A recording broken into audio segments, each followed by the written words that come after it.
Thanks for staying with us. You're still tuned into the Wake Up Nigeria show. Now it's time for some interesting conversation on women empowerment and advocacy. With us here on the couch is Paul Thomas. He's the founder of Comfort Women Empowerment and Advocacy Foundation. You're welcome, sir. Good morning. Good morning. Thanks for being here on the show with us. Yes, ma'am. Now, women empowerment is very critical right now in the development of the nation and in the development of, women generally. Right. You have an NGO that caters to that and also focuses on domestic violence victims, women who have been through different abuses. Right. Now, let's talk more about what inspired, the foundation. Okay, first of all, my name is Paul Akinyemi Thomson, the Thomson without a P. In 1965, a little girl was born, and she was from a very poor family. And the mom felt like she knew this man of God, this pastor, like, can you please watch after my daughter, And the man accepted, right? And when they got to, my grandma handed my mom over to this man. This pastor. And this pastor, yeah, a man of God, actually. He's a reverend, actually. And when my mom was 12, he started molesting her. He started sleeping with her forcefully. And this little girl was complaining, was telling people that this man abuses me, but nobody believed her, for so long. And during the process, even though the man is married, he had about 10 wives, actually. And he kept doing it, And when my mom, the little girl was complaining, this man took this little girl to another place so that he can have his way with her. So during the process, this little girl had a first child, I think when she was 16 or 17, and 3 years later, they had me. And we were made to believe that we are the reason for that. All of the family started calling us a slave, or Moeru, and I had to grow up with that, and for 25 years, all of my life, I was struggling with self-esteem because I didn't really believe in myself. I actually wanted to commit suicide so many times, because I felt like I wasn't good enough. And I was so lucky I traveled abroad. So when I traveled abroad, and even before I traveled abroad, one of these women made me to eat my own poop. Yes. Yeah, it was very, very sad. So crazy, but I was just lucky to travel abroad, And when I traveled abroad, I felt like, when people were talking about their family, I can't really talk about mine because there's nothing to talk about.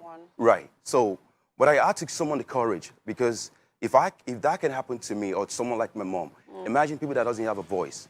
So we came up with the idea to start a Comfort Empowerment and Advocacy Foundation, whereby we're going to be educating people about advocating, empowerment, and education.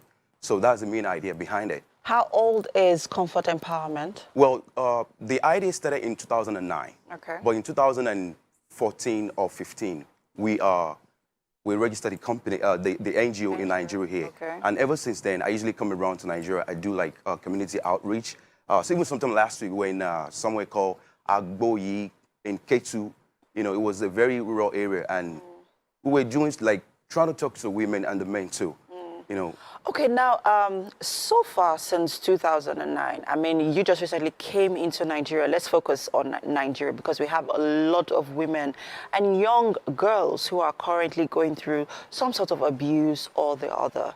How are you able to reach out to these girls? Recently we heard of a case of Dr. Femi Olalaye. Yeah, I followed that case very closely. This 16-year-old girl, because his case, his story is very similar to yours. Right.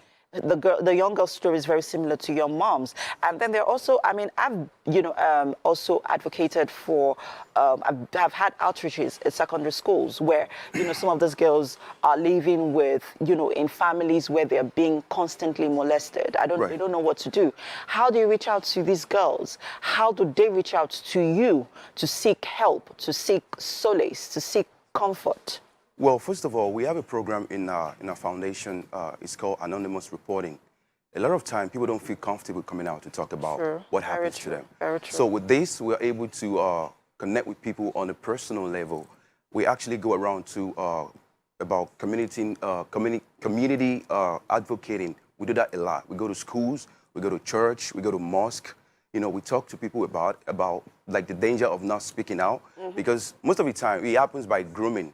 I was actually molested too as a kid, by my stepsister, you know. Wow. Yeah, and these are the things I had to grow up with, you know, and I had to like, I survived it, let me use that. So what we do most of the time, we do something called a PSA, public service announcement. Okay. We've been doing that. Okay. You know, we've been like empowering some women, but even though it's not on a larger scale.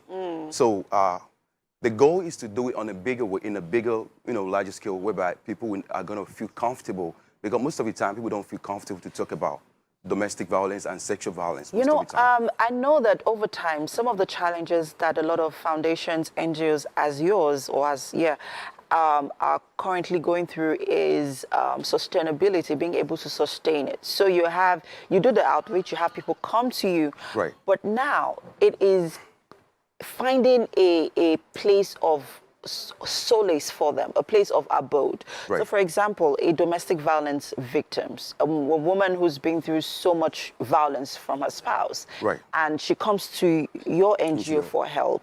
How do you help to take her out of that space to a place where she feels safe? Thank you. That's a very good question. Let me take you back just a few seconds, right? In 3 years ago, I had a conversation with my mom. I said, why do you stay with this man? This man is abusing you, do all of these things to you. Why do you stay with him? And she told me that there's no way to go.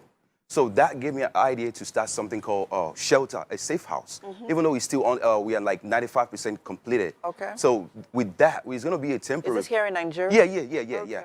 I mean, everything we've been doing is here in Nigeria. Okay. So I usually come around just to advocate about what we do. Okay. So we're building a safe house, which is about 95% complete. You know, the goal of that place is to make sure that people can come, because most of the time when you tell people to leave when someone is abusing them, they don't have a place to go. Yes. And it's very, very sad. Yes, even for a lot of young girls. Right. So that's the idea of the safe house. And I believe the Lagos State government, Yes. the DSVR team, Yes. they actually create something like that too, which is very, very amazing. Yes. And I believe that I can even improve on that, you know. So that's the idea of the safe house. Thank you so much, Paul. This has been very, very insightful conversation. I'm sure someone watching right now who's going through any sort of violence or whatnot, you can always reach out to the Comfort Women Empowerment and Advocacy Foundation. You can, most importantly, also reach out to domestic and sexual violence response team.